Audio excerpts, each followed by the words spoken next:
What is up, everybody? Got another rocking episode of GLE today. On the show, we have a multi-passionate businessman whose story just impressed the heck out of me. You know, I've seen this guy's passion. I've seen his heart, gotten to know him a little bit over the last year as brothers in the 365 Driven Society. And I want to bring him and show him to my GLE audience because I know he's got some fire to bring. And I'm excited to introduce him to you. Pumped to have Brad Modrich on the show today. Brad, welcome to GLE. Hey, what's up, brother? I appreciate being on here, man. I'm excited. I'm ready to rock this thing. Let's do it, brother. So you're a multi-passionate businessman, and you know that seems to fit pretty well with go lead everything, right? And you know, you do a lot of things. So I'm curious, what do you think got you to where you are today? I know you've got a unique story that kind of brought you to the Brad Modrich that you are today. Maybe we could start with a little taste of that and see where we go from there. Yeah, man. First off, thanks again for having me on here. And from standing on the sidelines, I've seen the work that you're putting in. And even earlier, my wife said, you know, well, tell me about the podcast. And I was like, you know, this guy's just been rocking and being consistent. So I want to commend you for that. You know, I may not be as engaged on social media as a lot of other people are, but just because I'm not engaged doesn't mean I'm not looking. And I got to tell you, man, you've been consistent with your message, and consistency plus discipline over time, just following the basic fundamentals, you're going to win, man. So appreciate it, brother. Being on here, man. So keep up the hard work, bro. Thank you, brother. Thank you. I like to say I'm a knucklehead kid from the east side of Allentown. I mean, there's no bullshit with that. I'm no one special. And when I say I'm no one special, I mean, I'm just a regular guy. Took me a while to figure out, you know, now at 46, things are getting a lot easier. And I think that just from making a lot of mistakes and a lot of bad decisions, that if you touch the stove hot enough a certain amount of times, you learn not to just go back down that path. And had a lot of just big life lessons that, you know, whether it's God over my side watching me, you know, I've been in some really sticky situations at a young age, was incarcerated, was arrested multiple times, stabbed that shot, all just kind of crazy shit. And I'm still here. And I think yes, how did I get here?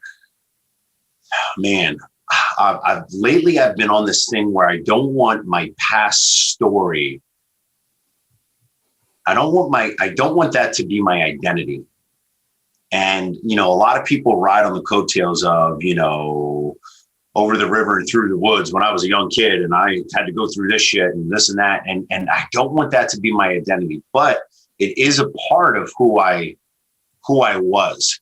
And I mean this because there's a lot of mental shit in here that I'm just kind of putting out there. Yeah. I'm not that kid who used to sell drugs. I'm not that guy who's out partying like that was that guy. I put that guy to rest. Right. I buried him, and that got buried through going to prison.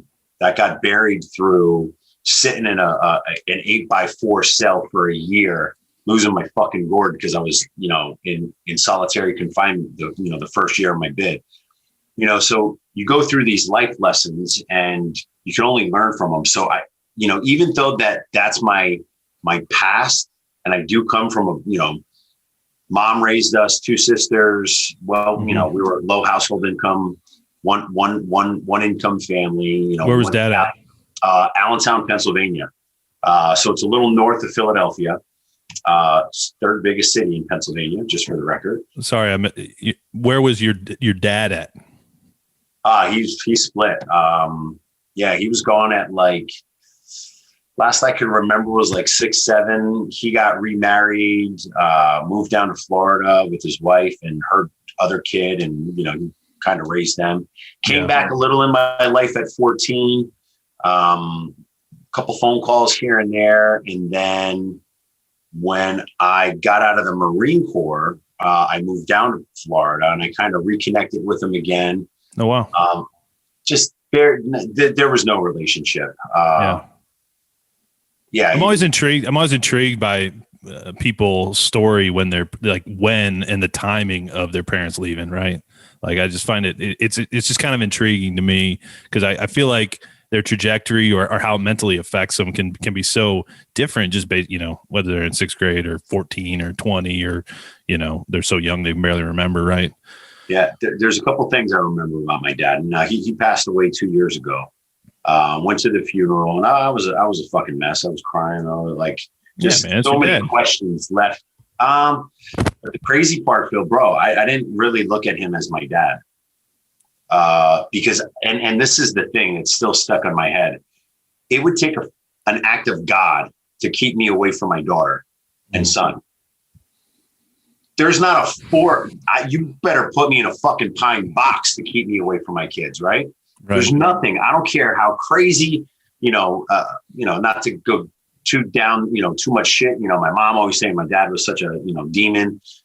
I don't care. And my dad saying my mom was a demon. So it was like finger pointing shit. Right. I don't care how batshit crazy. If my wife ever went batshit crazy, there would be nothing that would keep me away from my kids. Yeah. And just to know, and you gotta, there's a little extra on this. I'm Arabic. So I'm first generation here, Arab from my dad. Yeah. I didn't know that. For an Arabic father, my dad was from Palestine, came here on a scholarship. Wow. For him to leave a son, and I get it, nothing against boys and girls, but it's just the Arab culture that son is like fucking Mustafa, right? I mean, it's like the Lion King. He's holding him up like it's the Holy Grail, like to have this son. Right. For him to leave it just still blows my mind. Like it's crazy. But nonetheless, he did left, and there's only a couple things I really remember from him. One, I remember he just never would show up. Mm-hmm. He just never showed up. I remember one time waiting. I was all ready. He was coming. My mom was like, "Yeah, your dad's coming," and I was ready. And I was sitting on the front porch. Just never came. Mm. Nothing that a lot of young men and women don't go through on a daily basis, and not having that male role model. My mom was married 2 more times after. She had, alcohol issues, drank like a fish, still has some issues, but not having a male role model in my life played a fucking huge part of why I did what I did. Mm-hmm. I didn't think I could ever get caught. My mom couldn't control me. I was 13, 14 out running all over the Lehigh Valley, leaving cars on cinder blocks, taking stereos, fucking, you name it, we were doing it. And then it got into, dealing and just kind of, it was almost, I said this on another podcast the other day. Me getting arrested was like, almost like getting stripes in the military. Mm-hmm. It was a part of kind of who I was destined to be, right? The tough kid from the streets, always fighting, always in shit, hustling, dealing, typical criminal kind of mindset. Right. And just for the record, for everyone who's out there, even though we did bad shit, we were still like fucking Robin Hood. We would still stick up for the weak. Mm-hmm. Like we weren't bullies and like going out causing trouble. Usually most of the time when we were getting in fights and shit, it was because we were sticking up for somebody. Mm-hmm. We just love to make money. That still has not changed. Right. You know what I mean? So again, talking about past and identity. It was. Do you still hang out with people from back then? No. From high school, there's 2 guys I still talk to. Tony, my best friend, he's my ride and die. He progressed and he grew up as, we both kind of grew up together. Yeah. He's like the fucking national academic school director of this nonprofit up in Manhattan. Wow. Making buku, awesome, but like, he's a fucking brain. I swear he's the smartest guy I know. Those are the only 2, but that was a different type of friendship. It was literally like, that was my right hand. And do I associate with anybody else? No, there's no need to, because most people haven't evolved and conversation is different. I really like how you said, don't let your past story define your identity. I think this is so easy for people. They fall into letting other people sort of form their identity for them. Right. And like, I don't know, did you experience that at all through your life? Like people trying to kind of like form your identity as opposed to you saying like, no, I'm going to own this and form my own identity, create my own identity. Bro, I still, when I'm around certain people, because they know my past, I feel like that's what they're thinking. Like, oh, here comes the fucking convict. Here comes the dude, here comes the guy who did fucking drugs and did like, and it's still, I'm fucking 46 years old. It was, locked up in fucking 99. It's crazy, it's man. Still in me. I still have that feeling. I still get those emotions. And I'm not even nowhere near that guy. That guy's completely dead. But it's in my hard wiring, and that's still stuff that I deal with. It's not perfect, even though we got a lot of great things going on, a lot, discipline, success, and business, and money, and income, and all this wealth. Like I said when I started, I'm just like fucking anybody else, man. I got head case issues. I gotta talk myself off of cliffs a lot. Sure. I still got to talk myself into not fucking smacking people just for being fucking an idiot. You know what I mean? So, I know, brother. Brother. Dude, it's funny. My story of like identity goes back to being a bullpen catcher in college. And I ended up, one of the backup catchers failed out, couldn't travel with the team. And so I had a little catching experience. I was redshirted. So they're like, hey, Phil, you want to bullpen catch? You get to travel with the team. So I'm like, okay, cool. But then, I was kind of like bullpen catcher Phil after that. Right. Like I had your identity. Well, I don't know if I was like that or if I created that in my head, kind of like you kind of like, oh, they just see me as like Phil, the bullpen catcher. They don't, they don't really respect me as being better or like being a starter or whatever I thought I wanted to be or could be or should be. Right. And, I became very conscious of the fact that, you can very easily allow like your imagined up perceptions that other people may or may not have. They may not even vocalize them, but you allow that to create your identity instead of really stepping out there, being willing and having the courage to be who you really want to be, no matter what other people think, and really create your own identity in the face of, maybe old people, friends, whoever, who might be trying to say, nah, Brad, nah, Phil, you're not that person. You're that old guy that I know from 10 years ago. Right. And you're saying, no, that's not me. Right.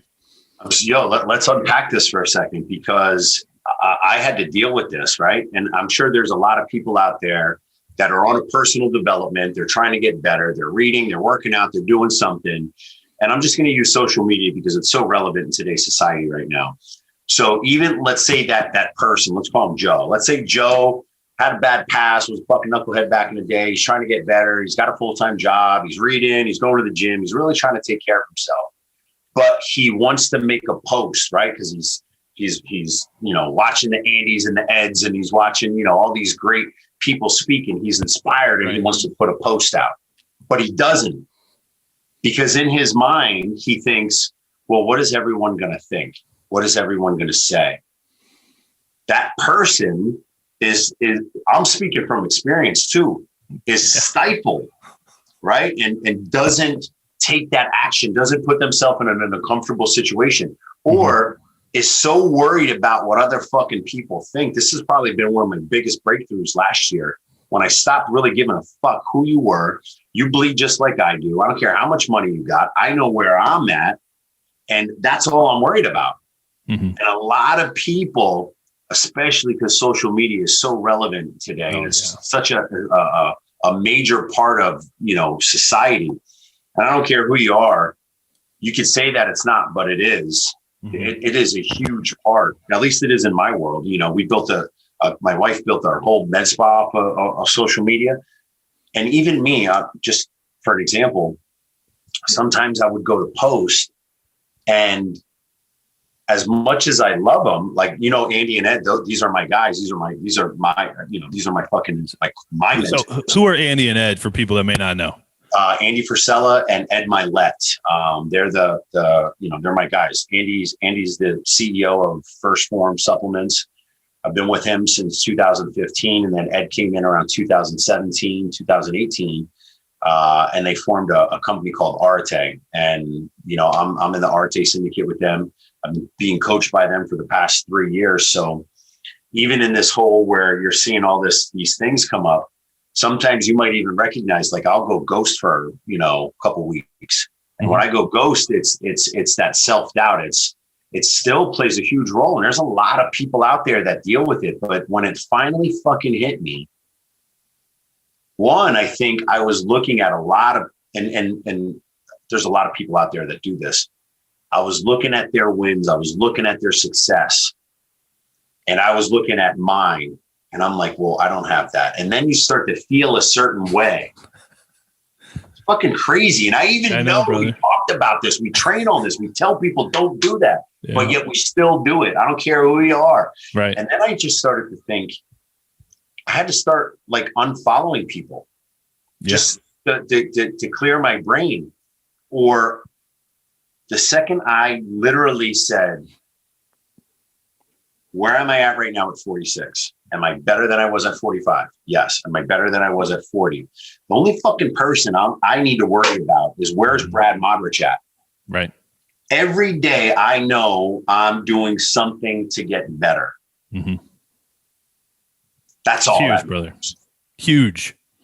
It's amazing mentality that it cripples people, man. And I think their whole life, they end up, it's not like living a lie, but it's almost like living a lie, because you never actually be who you really are. You just be whatever you think other people want you to be.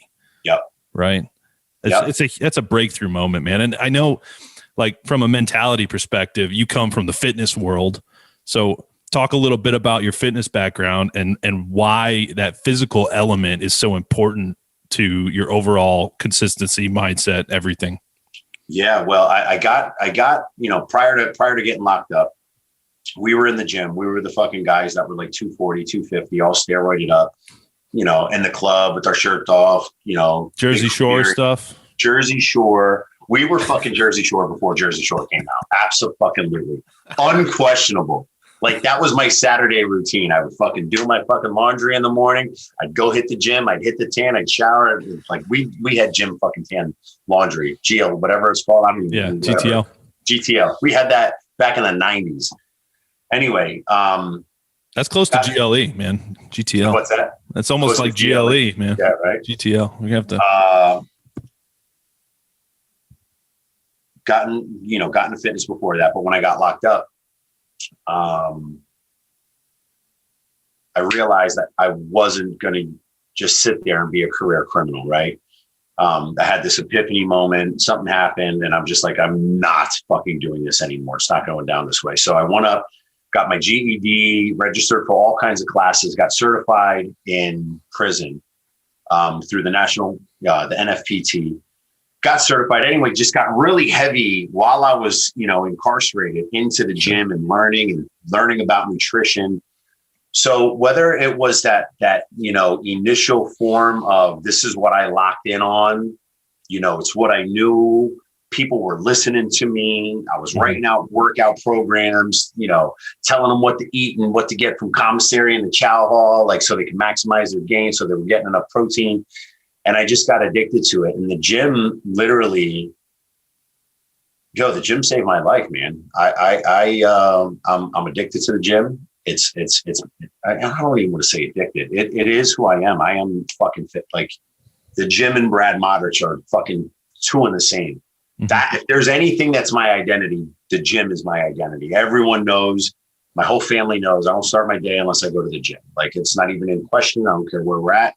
I'm hitting the gym somewhere, getting the blood pumping. A couple things happen for me. One, when my body's right, I always found that was a place where it gave me this physical stimulated response where I just felt good. There was that dopamine. I get that shot of dopamine. My serotonin was good. Everything was good.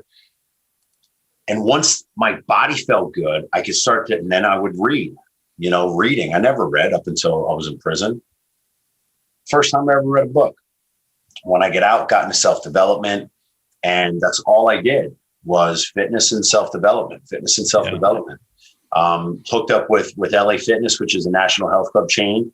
and I rocked with them hard for 17 years. I was one of their vice presidents. And that's all we did was work out, sales train, sell memberships, talk about leadership. And that is my identity. Mm-hmm. Because this is what I love to do. I love teaching leadership. I love teaching sales. I love teaching fitness, really educating people on the regular benefits of an exercise program, of a nutrition program, but then more importantly, on the business side of it, really teaching young men and women what it means to be a fitness professional, like to really kind of make that connection with that person who's deconditioned, overweight, and out of shape.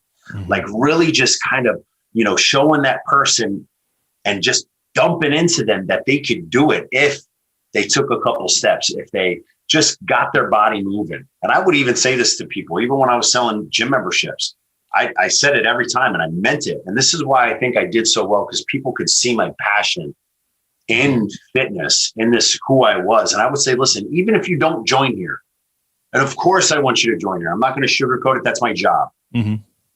But even if you don't, when you leave here, make a commitment to two things. Number one, work out 3 times a week. I just want you to get your ass moving. I don't care if you get a hula hoop and you're sitting out in your front lawn for 45 minutes. I don't care if you're walking around the block. Commit to 3 times a week, moving for at least 45. And I would do this thing where I just got them to understand that they could do it. Mm-hmm. And they were like, no, I need to join. Here, I'll join. Wow. And it didn't even, like, when people were like, oh my God, you're a great salesman. No, I'm really great at fucking inspiring people to see how easy it is to make that commitment for fitness, because it's not rocket science. Mm-hmm. Phil, that's my identity. That's who the fuck I am. I think sales, Brad, is one thing that, at least like from my background, trained as an engineer, I'm a very logical, like, hey, I'm right, why aren't you listening to me sort of guy. Like, this makes sense logically, but we don't make decisions logically. We make decisions emotionally. And I think my lack of sales knowledge and ability actually has kind of held me back in certain areas.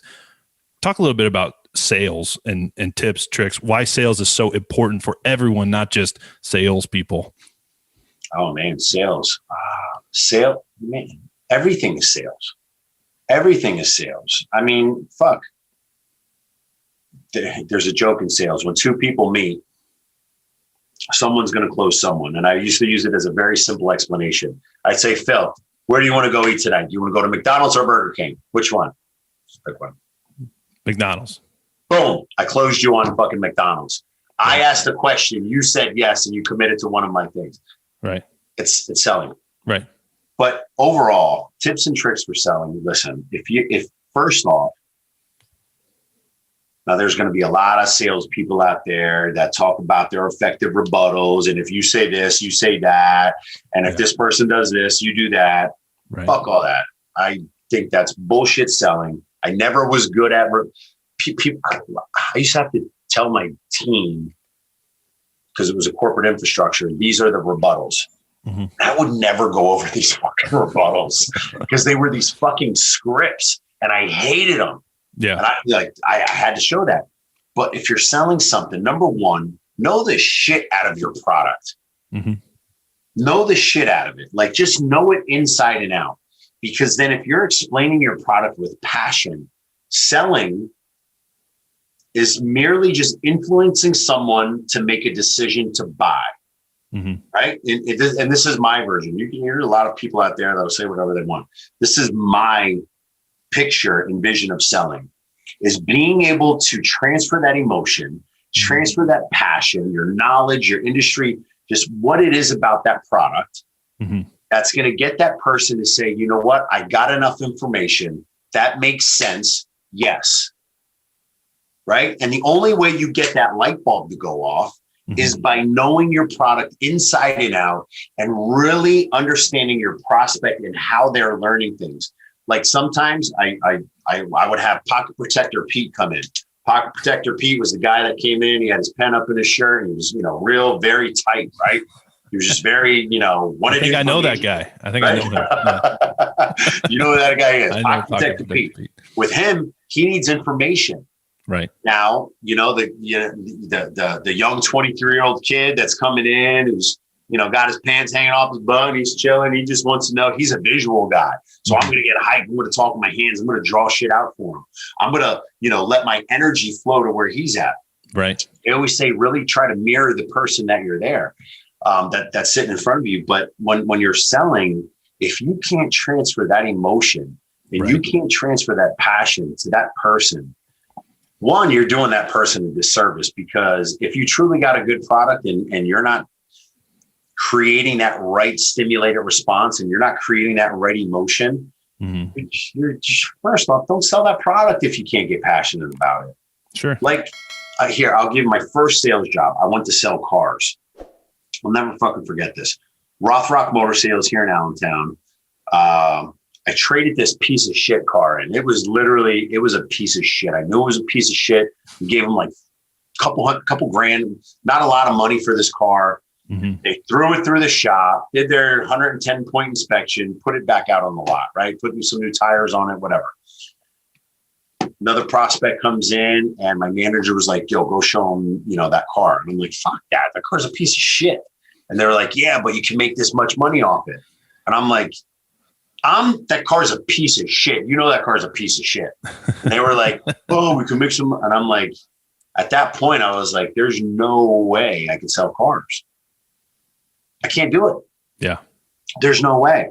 You got to believe. Your belief matters, right? You gotta be able, like, people think selling is convincing people to buy something they don't need, right? Right. That's not what selling is. Selling is actually like figuring out how a product or service that you believe in is actually going to add value and being actually needed by someone, helping them see how they do actually need that product or service. And, if they don't, you're not going to, maybe you'll trick them and manipulate them and convince them otherwise, but that's kind of the sleazy salesman, right? I fucking hate those dudes. Was just out at Summer Smash this past weekend at First Forms. Those of you watching, Summer Smash is an annual company event for First Form. First Form's a company I'm also with. They did something special, really cool. Because we have the med spa, we have a couple of products that we sell in the med spa. So we're technically a wholesaler now. So the guy who runs the wholesaler, Brian, called me up. He was like, hey, we got a special day planned for wholesalers on Friday, the day before Summer Smash. And we'd love to have you. Would you want to come? I'm like, yeah. Make a long story short, all of the wholesalers that were at Summer Smash got to go to this event, right? So it was a day based on understanding the customer experience, right? So when we got to headquarters, there was this coffee company there. And these people, you could tell they loved coffee. Like, they knew everything about it, the bean, how it was this and the different grades and how this happens. And here, smell this, and now smell this one. Now taste like I was just like, damn, I'm buying this shit coffee from my local grocery store. Like, I want this shit, right? Right. And they weren't even trying to sell us. They were just presenting it, right? So then it goes to, we went to, what was the next one? We did a private tasting with Univita tequila and Mason rum, right? So you obviously, Univita, right? So, and it was in this restaurant, this really cool, unique restaurant where they made it was kind of like real foofy food, but it was like real unique menu items. Like, then they had these every drink went with the meal. So there was like a pairing, right? Did you ever do this? Did you ever do that? Yeah, I've done stuff like that. This is the first time I've done this. It matters. My mind was fucking blown. That's crazy. Blown. Like, I ate this pizza. I'll never forget. I ate this pizza and then I had this drink and the pizza came back like into my mouth. So it was like, that's the craziest thing. So anyway, the owners of Univita and this rum company, they get up and they're talking about the barrels and how the company started and just, everything. It's educating us about the GAVA and, everything. taught us even how to drink it. There's this thing that you could do where you drink it, you inhale, you blow out, and then swallow, and then all the alcohol kind of burns off. Yeah, it's pretty freaking neat. I'll call you on this. But anyway, they didn't have to sell us anything because they were so passionate about the product. And I think that's who makes the best salespeople. Mm-hmm. People who truly love their product. Like, I truly love fucking fitness. I really do. Yeah. I love it. I will not be doing anything else the rest of my life. I will be in some way, shape, or form in the fitness industry. But when you love your product and you're passionate about it, and you know every finite detail about it, and you can sell it and you can transfer that emotion and how much you love it. Right. That's selling in my eyes. And you're helping someone. Yeah, exactly, man. Exactly. One thing I loved, I want to highlight also, because energy and transferring energy to people, and you do it amazingly well. And I've heard it referred to as being a thermostat, not a thermometer. Correct. So, you set the temperature in the room. And this is an interesting idea that if you do this, and especially if you're in certain rooms, it can be extremely uncomfortable because, you kind of stand out and people are like, whoa, like what this guy is intense, right? So if you're in the wrong room, it can be an interesting experience. But I'm a big believer in that, man. Like you should always be setting the temperature and setting the tone, as opposed to allowing the room you're in to set your temperature, which, I probably did that most of my life, Brad, just acting as a thermometer. Just whatever that energy was, you kind of matched it. Yeah, I thought, I guess it was, I don't know, it was in my mind, it was like, okay, this person's at this energy, I'm going to meet them there. And especially after you start podcasting for a while, you realize like, hey, this is going to be a really boring episode if I don't like bring this up a little bit, So, that was a big lesson for me. I was starting to learn it before that, but still, that was a so kind do you of a still wake have up that call. issue now? Do you still have that issue now? Like when you walk into a room and you feel like with being the thermostat? Yeah. I don't think so. I think I'm generally more of a thermostat guy than a thermometer guy, but it's something I'm always working on, Brad. I mean, for me, I'm a introverted sort of, that's where I get and recharge my energy. So lots of times when I find myself being more of a thermometer, it's typically when I'm pretty drained and I haven't had an opportunity to kind of get away and recharge in the way that, I need to. Right. And probably, going back to some of your consistency and discipline things, just making sure I'm consistently doing some of those recharge activities, going to the gym, reading, dedicating time to my family, making sure I'm doing some of those critical things. And, when I neglect those, I find I'm more likely to revert back into that being a thermometer instead of a thermostat. Right. Because when you're focused and you're working out and you have the discipline and you're being consistent with the work, you have confidence. And when you have confidence, that changes the whole fucking dynamic of your spirit. When you're confident about something, like when I walked into First Form headquarters at the Arete event and I was there already, I had confidence walking into that room. So I've been there before. Mm-hmm. You know what I mean? Like you walk a little different. And that's, again, that goes back to, I mean, even selling, you got to have confidence. Like when I'm confident I can sell a fucking gym membership to anybody that walks in, because I'm going to break this shit down in little bite-sized pieces that they're like, holy shit, I never knew that. Yeah, I need to do this. So I've got an interesting, I've heard of this saying called the 4 C's of building confidence. And what I've been told is it starts with commitment. It starts with, okay, one day Brad, Phil, whoever it was, decided, hey, I'm going to the gym and I'm going every day. I'm committed. Like, you got to commit to doing it. You have to make a decision one day. People that want to get healthy and eat right and all the time, whatever, like, you just got to commit to doing it. People that want to quit smoking, whatever, like they just got to make a decision and do it. Right. And so that commitment's got to come. And then you got to have the courage next to try new things, do new things differently, face criticism, that, whatever's going to come along with being committed to doing whatever you want to do. And then ultimately you're going to build new skills by what you've been doing. and have new capability that you've created until you finally, once you have those skills, you're like totally confident. You know your product, you believe in it, you've put in the time, you've had the consistency, discipline, you've committed, you had the courage, and now you are gonna get it done. And that's when you really start to have confidence. And most people think they like need to just have confidence or like confidence is gonna come, but it can't come without the work. You got to put in the work. You got to put in the work. Yeah. No secret sauce. I'll never forget this. My best friend said this to me. I remember it was after I got out of prison. He was working as a driver, a personal driver for someone, for like some big CEO. He was making great money.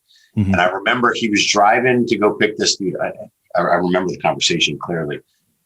And he was like, we were talking about, what am I going to do? He was like, listen, Brad, the only way you're going to get there is you got to put in the work. Mm. And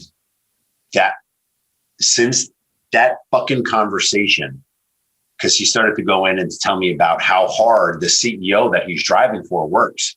Yeah. He's, picking them up at fucking like 5:30 in the morning. He's taking them to this meeting. He's taking them here. He's driving them there. He's taking them here.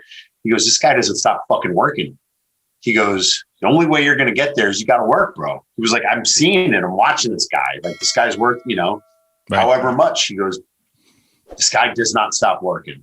Mm-hmm. And I went in, got my first job when I got out of prison, and I haven't stopped working since. That's it, brother. Yeah. That's good, man. Well, yeah. You're with the right crew in First Form and Arete, man. Andy's no joke about that stuff. Yeah, no. If you would have seen, I just made this post. This is, good for the people listening, especially if they're parents. I made a post about, I was sitting there, and I'm like you, I'm an introvert. Like, normally I'm an introvert unless like I'm in my surroundings. Then that little extrovert. Introverted doesn't mean you can't interact. It just means it's where you go get your energy, right? I've always been a guy that would lay back. I put myself in a secure position where I knew what was on my back. It's in me. I always do it. I always find a fine sparse center. So I'm sitting there for Summer Smash. And I mean, Flow Riders going, Steve Aoki, Nelly, this party. And for a hot minute, I'm watching all of the employees of First One. They all had these orange shirts on. Check out my Instagram. I just posted it last night. And all I could see, number one, the core group of the workforce, mm-hmm. They're all in their 20s. They're all, like the one didn't even have her school. The one in Georgia, she couldn't even drink. She's not even 21. Wow. And I'm watching these guys. They're cleaning pissers. They're picking up garbage, emptying nonstop. It was like almost 100 degrees in the beginning of the day.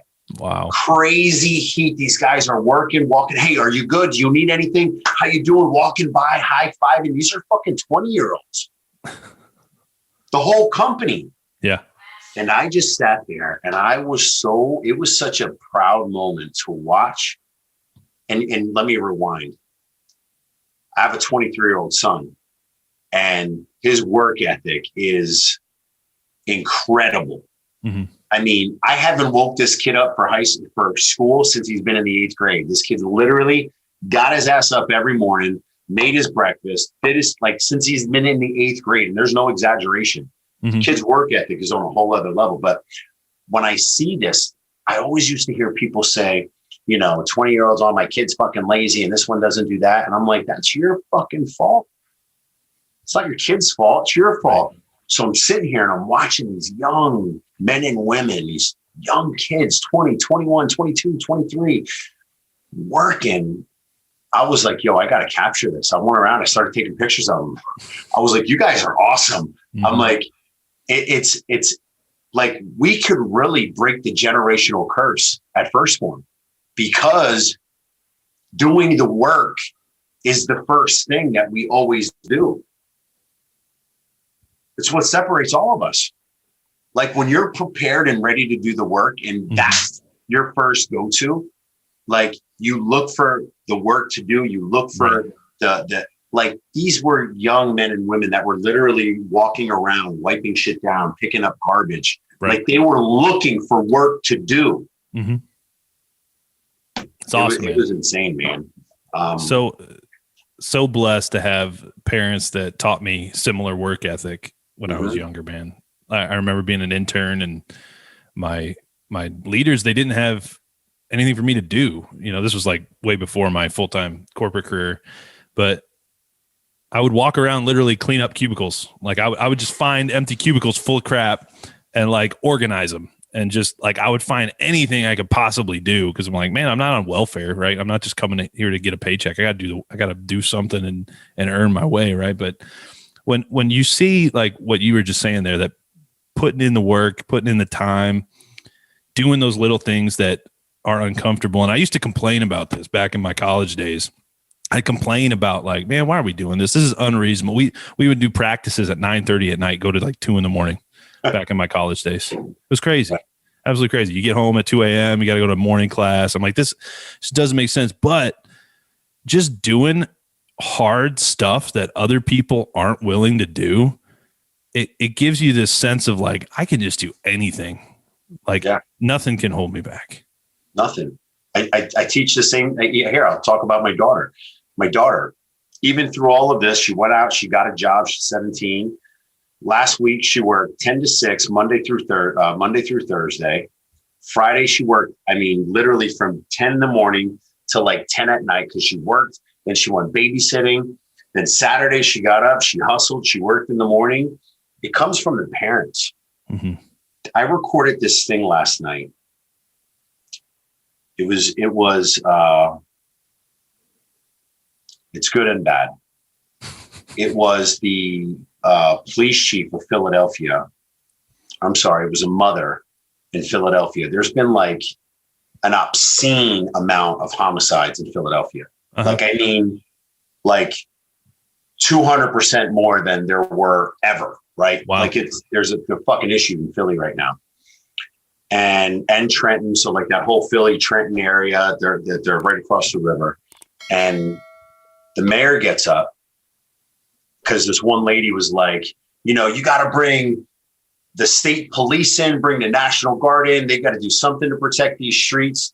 And the mayor gets on. He was like, are you out of your mind? I am not bringing in state police to train my completely well-trained police officers. My police officers didn't do nothing wrong. He goes, why don't you take a look at home, and why don't you start being parents at home? Because this is where all this shit is coming from. Hell yeah. And he was so right. Yeah. It comes from the home. I'm not surprised that I got 2 hardworking kids. My daughter's a hard worker, super polite. My son, same thing. He's had my wife and I to watch for the past, 20 years. Mm-hmm. Yeah, man. It's like by fucking osmosis that happened, right? It's only normal that happened, right? Yeah. It's from the home. Taking accountability, Brad. Let's talk about it, because they're always looking for somebody to blame. They're always feeling helpless. Many people, they're always pointing the finger out, right? Hey, you guys need to send in the police to help us. It's like, hey, how about you take ownership and go get with your neighbors and your communities and really make something happen that's going to actually benefit the situation, right? It starts being parents to your children, right? What would you say to these people that, maybe they're complaining about something at their job, or, maybe they're complaining about something with their family, or, they're complaining that, they didn't have a dad growing up like you, right? Like maybe they're dealing with something. Like, how do you wake them up to say, hey, look, I actually can take control and control my outcome. And I do have accountability of this. What do I say to those people? First, I tell them, just one, suck it the fuck up and quit being a fucking stomp this bitch voice. That's number one. I hear it happen so many times, and I get hyped when I talk. And here, you can even see, this is on my desk almost every day. And I'm holding up the Extreme Ownership book by Jocko. Gotta love Jocko, man. accountability is big with me. I've been listening to Jocko religiously 3 times a week. I'm part of his Extreme Ownership Academy. It's an online service. If you don't know about it, I have no invested interest in this. For $49 a month, it'll be the best fucking training on accountability that you've ever gotten. And to hear it from Jocko and the team and Leif and all these great guys, just knowing what they went through. But accountability comes in here. I'm speaking from experience. I know that every time I looked in that mirror and had a very candid conversation with the person I was looking at about any aspect of my life, right? I don't care if it was, I didn't get the promotion at LA Fitness. I don't care if it was, I didn't get the deal that I was looking for. I don't care if my fitness, I got in an argument with my wife, whatever. Any problem, challenge, or situation, before you point the fucking finger at anybody, look at that problem. Even if you got to physically write it down, look at that problem and say, what can I do to make that change? That's got to be the first conversation that you have. Look at it and say, what can I do different? What could I have done different? Point the finger at yourself. And now people are going to say, here, I'll just use, I didn't get promoted the 1 year, right? I was supposed to get promoted to VP. Didn't happen. And immediately I was fucking butthurt. I was fucking pissed. I felt I deserved it. I had the tenure, my numbers ranked. I had everything in place. I had my replacement, everything checked off. And I was looking at the national sales ranking standards. I wasn't looking at the P&Ls. So in my eyes, I was winning. And I said, fuck the company, fuck them. I deserve this. This was my first lesson in holding myself accountability, where if I would have said, damn, let me go to my VP and say, okay, what could I have done different? If you could break this down to me, why didn't I get this promotion?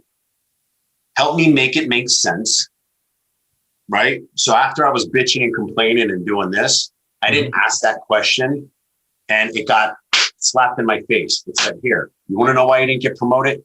Even though that your sales were based off of your last year numbers, that's where that formula came up.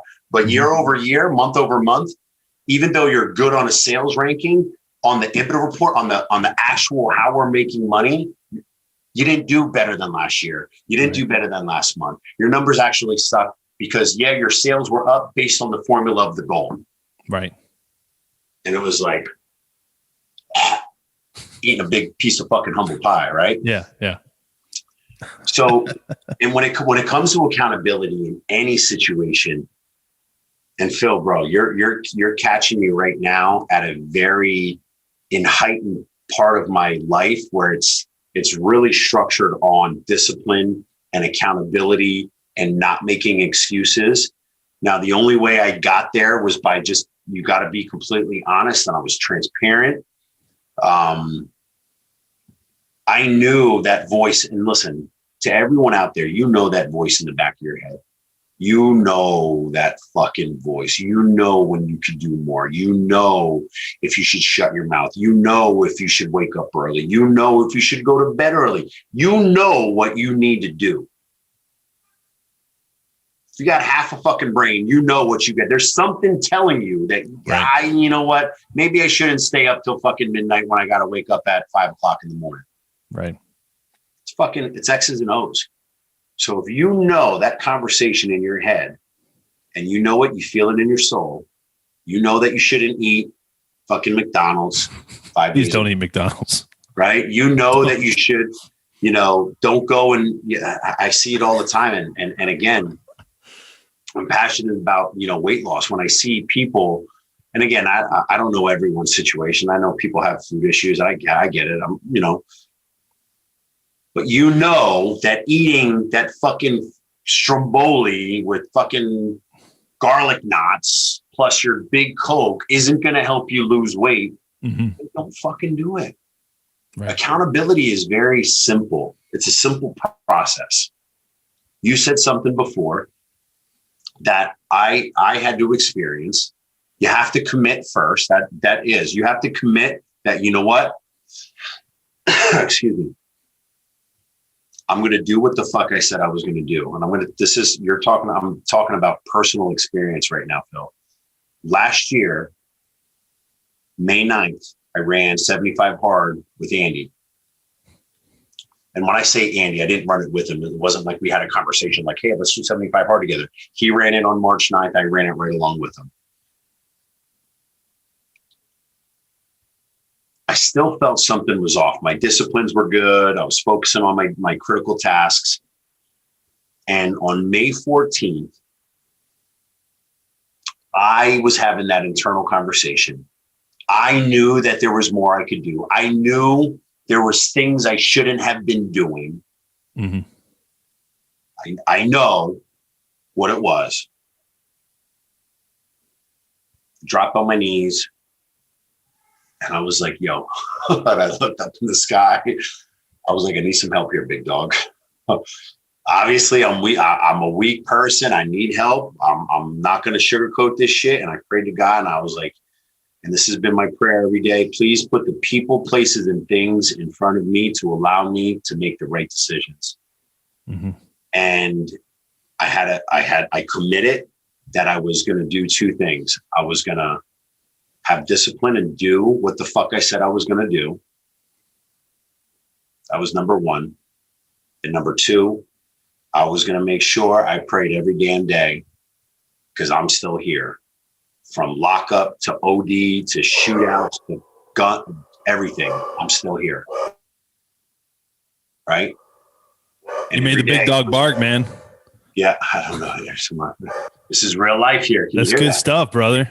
And you're preaching some really quality stuff, Brad, that anybody needs to hear and everybody needs to hear, especially if they're out there trying to be a leader and out there trying to be the best for their family and their community and their business and their church and whoever, right? Like this is exactly what they need to be hearing. And like you said, and I love it. You know, we in the Christian world would call this our conscience, right? But like, deep down what you need to be doing, and when you're not doing what you need to be doing. So, and I committed, and I said, I'm doing everything I said I was going to do. I'm committed. Right. Am I perfect? Did I make some bad business decisions? Did we make, hey, I did what I said I was going to do. And the most important part was the discipline to do those things, and discipline to say no to the things that keep me from it. Right. Resist the devil and he'll flee from you, man. Got to figure out what to say no to. I had another guy on my show recently who said that, like, you know what kind of leader you are when you can clearly define what you're not willing to do. Right. And like, I just love that. And I love what you're saying, Brad. It's been a pleasure, brother. I know we're creeping up on time, man. I want to give you an opportunity to share what you're doing, where people can find you, where they can learn more about Brad Modrich and what he's up to. I appreciate it. It's Brad Modrich on everything. So that's BradModrich. That's Instagram, Facebook, LinkedIn, Twitter. It's all just my name. Short and simple, Brad Modrich. And things are going good. So the med spa, my wife and I own a med spa. The med spa has been rocking year over year. We already beat last year's numbers already. Awesome. We're already in June. Good for you. Last year we had an epic year. It was the best year that we ever had. So that could just give you a little peek into, where we're going right now. Made a couple investments. We bought an Everbowl. Our Everbowl opened up on June 1st. Wow. That's rocking already. It's one of the strongest Everbowl openings that they've seen. So that's, another blessing. Working with some guys from Arete about working on another investment to be part owner of 10, something similar to an Everbowl, but it's a little bit more on like the Hawaiian side. So we're going to probably invest into that company. And then I got my credit repair company that's rocking. We've got some automated e-com that's rocking right now. So we really are. But the big banger that's coming, Phil, I'm getting back in the fitness game. Uh-oh. And I'm going to be opening a place. It's going to be open by next June of next year. Dang. just my fitness is going to be coming back out a lot because I've been missing it. I haven't been preaching it enough. So this is going to be the one that I stand tall and I'm the most proud about. You know, the med spa, I'm like the CFO. That's my wife's proud moment. What I'm working on right now, even though we got all these investments going and things are good, this is going to be my fucking passing the torch to the kids. This is going to be me giving back to the industry that saved my life. This is going to be me continuing to create future leaders and our millennials, and giving back to the fitness industry. So just stay tuned. I got a big banger coming. That's awesome, brother. Got a couple things in the motion, but I'm getting back in the fitness game. I'm excited. We'll be on the lookout for it. And I know the GLE network is going to get a lot of value out of this episode, man. Appreciate you coming on, and everybody out there, don't forget to go lead everything. Thanks, brother.